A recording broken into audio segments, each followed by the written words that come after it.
welcome back to my channel. Today I'm going to be discussing all things summer camp. So recently I spent 3 months in America. 2 months of that was working at a summer camp in upstate New York, and the other month was just traveling around with my friends that I made at camp. I'm going to be telling you things that I wish I packed for camp and my advice as someone who has gone through it all. So before I get into the video, I just want to give a shout out to Skilled Summers. Without Skilled Summers, I would have not been able to make this possible. So if you are looking for an agency, which is what you will need if you are thinking about working at a summer camp, you'll need an agency to help get your visa, to sponsor you, and then basically enable you work in the US. So I really recommend Skilled Summers. They were great. They give you a personal agent that you can message. I harassed mine 24/7 with so many questions, and she helped me along the whole way. They get you interviews, they get you placed. You can also pick what you want to do and what feels right for you. They really get you somewhere that is best suited to your personality and your skills, as well as a minimum of $2,000 wage, which is very nice at the end of the summer. Things that I wish I had packed, or things that I wish someone had told me to pack. Starting with the basics, you want a good water bottle, and don't necessarily pack one and take it with you because they're so chunky and they take up so much unnecessary room. You will most likely be going to a Walmart or a store where you can get a water bottle, and I recommend getting one that is metal or one of the thermal water bottles, so it actually keeps your water cold. I made the mistake of buying a plastic one and it was not the best idea. Next is Crocs, and some of you will be like, what, really? Crocs? They're so ugly. No, Crocs are your savior. I went to camp with a pair of Crocs and ended up buying another pair of Crocs whilst I was there because they're really cheap in America as well, and you will live in them. I did not take my Crocs off for a good 3 months. And as well, the kids love Jibbitz. Jibbitz is a second currency at camp, and you will have Jibbit trading. The kids have full-on binders full of Jibbitz, specifically for trading and collecting, and Jibbitz is just a whole thing that you're really, even if you don't want to, you're gonna be getting involved in, so you may as well have Crocs. A torch, again, this isn't really necessarily something that you need to buy because I got quite lucky that I had the youngest kids, so all of them had torches, especially if you're going to a camp where you don't have your phones on you, because when you come back from a night off, you know what I mean? Going into a dark bunk and trying not to wake up 20 kids and getting to a top bunk is hard work. It's ninja warrior type stuff. So you're gonna want a torch so you at least know where the direction you're going in. A Velcro towel. Again, this will be different for most camps, but I think most camps are pretty similar. You don't have much privacy when it comes to showering. You don't really care in the moment because you're so happy to be able to have a shower that you just get on with it. But when you get out the shower, obviously you're just exposed, so it's really handy just to have a Velcro towel, so then you have spare arms to do all your stuff and get ready, and it's really handy just to have a Velcro towel, believe me. An eye mask for sleeping. So my bunks didn't have blinds or curtains, so when the sun came up, it came straight into the bunk, and it was quite hard to try and get to sleep as well because all my kids had millions of torches and LED lights and everything on, and if you're someone who likes to sleep in the dark like me, you're gonna want an eye mask. Warm clothes. This is a big mistake I made. So I was thinking, okay, it's summer, we're going to America, they get a better summer than we do over here in England, I'm gonna pack summer clothes. I packed one hoodie and 2 pairs of long pants just in case, and it was freezing. So when you first get to camp, obviously the kids aren't there yet, you normally have an orientation period, and for us it was freezing because the bunks aren't necessarily insulated very well anyway, because obviously it's summer. It's gonna be cold, and when you're in orientation, the bunks are empty, the kids' stuff aren't there, there's only a couple of staff members inside. It's cold, and even when the kids are there, there are some very cold nights, and the weather isn't always the best. You'll have rainy days, just the same as a British summer, so you want to make sure you pack layers and warm clothes. Ordering an egg crate to camp can be a lifesaver. This is something that I didn't do either, but I definitely am going to do this year when I go back. An egg crate, which I didn't know that this is what this is called. I feel most people would call this just a mattress topper, but in America it's called an egg crate, and it's basically just a foam topper to put on your mattress, and it will just save your back throughout the whole summer because the beds aren't the comfiest. All the kids will have them, and it's just a good thing to have. You can get them on Amazon, and like I said, you can get them ordered to camp if your camp allows that, or you can just get it in Walmart. But when we went to Walmart, it was like World War III, people trying to grab the last egg crate. There was 5 egg crates to 50 staff members, and it didn't go down well. So if you want to get ahead of everyone else, try order one. Notebook and pens. This is like pretty basic, but it actually came in really handy for me, again because we didn't have our phones. So on our nights off, when we were sat on the porch waiting for the kids to go to sleep, me and my co-counselors would like make notes. We loved keeping a quotes list of quotes that we heard throughout camp. And then we looked back at it on the very last night, and it brought a lot of giggles, we'll say that.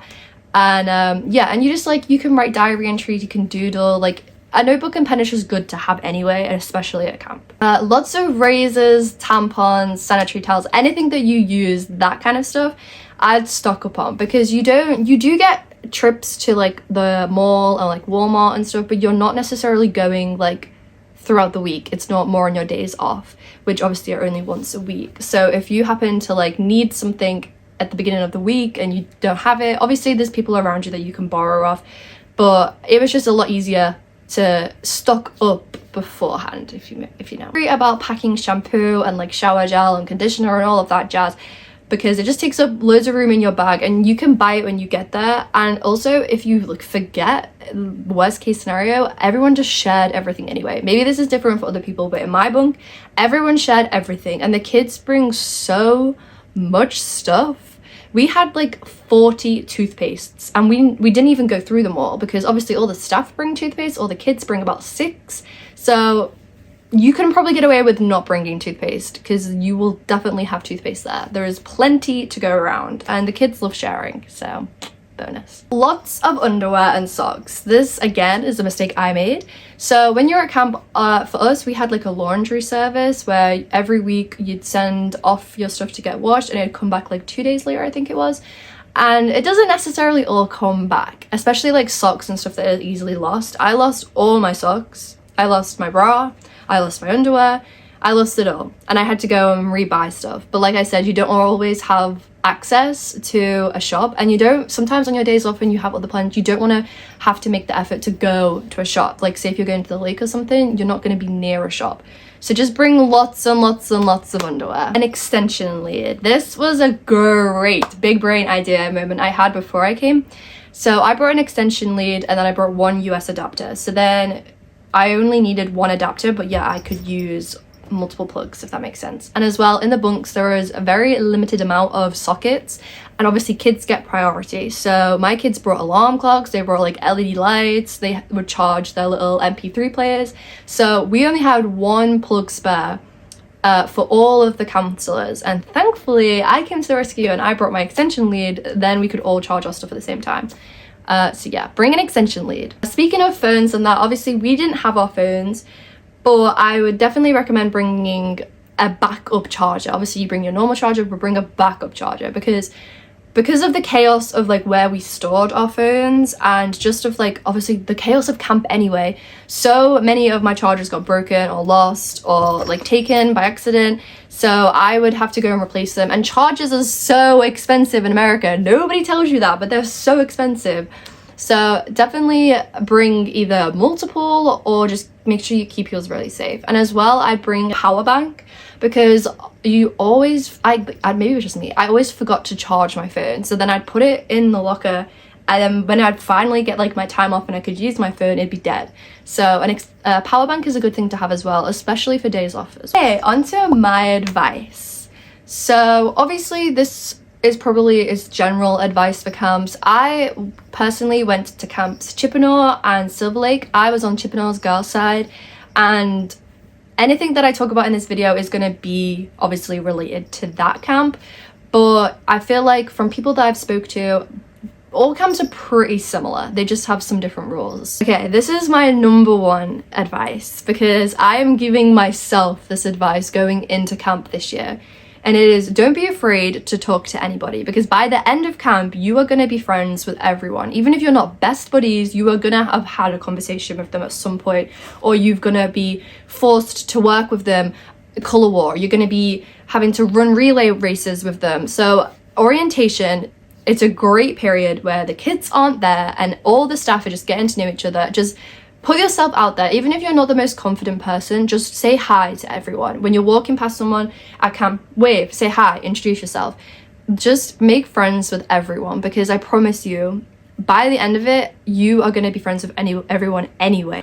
And it makes it a lot easier as well when you're planning on traveling after camp, is you already know who you get on with and you can figure stuff out a lot quicker. Don't buy a SIM card as soon as you land in America. So I know a lot of people that as soon as they landed, they went to the little SIM card place in the airport and they spent $300 getting a SIM card.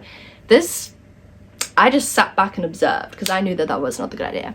So for our camp, obviously we didn't have our phones. So whilst we were at camp, we weren't using them. Obviously we had them on days off and stuff. So if you're wanting to have like 4G on your days off, then maybe get a SIM, but you don't want to get one of the expensive ones. You can just get them from like an AT&T store or like anywhere pretty much. For me personally, we had Wi-Fi at camp. So whenever you were on your phone at camp, you were in an area that had Wi-Fi. And then on days off, most places had Wi-Fi anyway. So it wasn't really needed. And as for like text and calls, like I just used WhatsApp. Even when I did change my SIM, I still used it because I was scared. But anyway, I would recommend waiting and getting a SIM after camp, so when you're traveling you have all of everything you needed, and it just saves so much money. Obviously before the kids get there, like I said, you are probably going to be in a bunk not on your own. You'll probably be with 1 or 2 other staff members.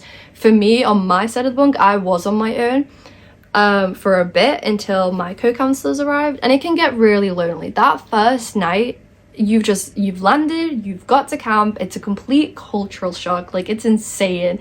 It's just like the movies. You've met so many people from all over the world already, and you're just there like, what the hell is going on? It's cold, you're jet lagged, like it's a lot of emotions, and it can get lonely. And as well, the loneliness doesn't really go away until I'd say like the kids get there, and even then it can still come around. But I promise you it gets better, and the best way to deal with it, like I said, is just talk to everyone. Everyone's in the same boat, and most likely you can make friends by bonding over your loneliness. No, I'm kidding. But just talk to everyone because they'll be in the same boat as you. Always take your card out with you on days off. This is a big mistake I made. So when I say card, I mean like your credit card, your debit card, whatever. Like if you're using like an international card, make sure you take it with you, because we went to Walmart and I was racking up my first Walmart trip. I had so much stuff, and then I got to the counter and I was like, oh, I can just pay Apple Pay, and they were like, no. And I didn't bring my card. So thankfully my friend gave me the cash so I could just transfer her later. But yeah, Apple Pay is not as common as you'd think it would be. Like most places, even when I was traveling after, didn't accept Apple Pay. I don't know why the Americans are weird about that, but just make sure you have your card on you or cash on you whenever you're gonna need it. Don't worry about spirit wear. Unless you already have stuff from home that you can bring, don't worry about it. Like a couple weeks before I left for camp, my camp sent an email out and they told us like everything that we'd need spirit wear for. And I was like, oh my god, I do not have a rock and roll outfit. I don't have a mask for the masquerade ball. What am I gonna do? It's not that deep. Most of the time for things like this, for our camp, most of the time we weren't even there for the activities because it happened to land on the day that we had off. But for like 4th of July, you just make stuff. Like you can make stuff, you can borrow stuff. The kids bring so much stuff with you. Everyone just shares everything. Arts and craft is great because you can just make whatever you need, and same with like costume. And really it's just DIY, and that's the best way to do it. So you don't have to worry about that. And if you really feel like you need to up your game in your spirit wear, like I said, you can get stuff at Walmart or like the Dollar Tree or stuff like that. Get stuck in with all the activities. This is the best like life hack to having the best camp experience. Is just throw yourself in the deep end. If someone's like, oh, we need someone to go and zip line, go do it. Oh, does anyone want to come horse riding? Go do it. Put yourself out there and just do as many activities as you can, and yeah, and you'll have the best time. And with like camp like traditions, like we had like MTV night, which was like a dance thing. We had talent shows, obviously color war. Just like do as much as you can because you have so much fun, and when the kids see you like putting yourself out there, it makes them want to do it as well. And yeah, it just makes your whole experience so much fun, and you make friends by putting yourself out there as well. The first meal is always chaotic. So just to give a quick rundown of my camp, how meals would work is the oldest kids, which are called the waitresses and waiters, they were 15 and 16, I believe, and they would actually bring the food to our tables. So you'd sit with your bunk on a table, and then they would bring you, like, say we were having pasta, they'd bring you pasta, and they'd bring you sauce, and they'd bring you whatever else, and then counselors would dish up the plates, or if you had the older kids, I think they did it themselves, I don't know. But so we would dish out the plates for the kids, and then the kids would eat them, and then if they wanted more, they could get more, and there was also a salad bar that they could help themselves to. The first meal was absolutely chaos because I had new kids as well. So it was their first time at camp. It was my first time at camp. I did not understand how the meals worked. And it was just chaos. And I was looking around and everyone else was having the exact same experience because the kids are so excited.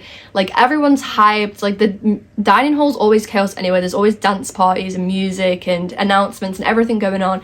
And that first meal, I really sat there and was like, oh my God, what have I got myself into? Like, I can't do this for 6 weeks. Like, I didn't even get a chance to eat properly. Like, my kids are just, there's food everywhere, but I promise you, it gets so much easier. You get a system going. Like, with my kids, we were like, okay, you're gonna pick up these plates, you're gonna do this, you're gonna do this, you can sit here as well. We like rotated where everyone sat just so everyone didn't fight over sitting next to people. And I promise you, it gets so much easier. And when you work with your co-counselors and the kids, it just, like, you get a system going and it just makes your life a whole lot easier. Don't stress about phones. So if you're going to a camp like me where you don't have your phones, or it's like a no phone policy, at first I was like, oh my God, like, what am I gonna do without my phone? Mostly just because I wanted to take pictures of everything. Like, I wanted to document everything.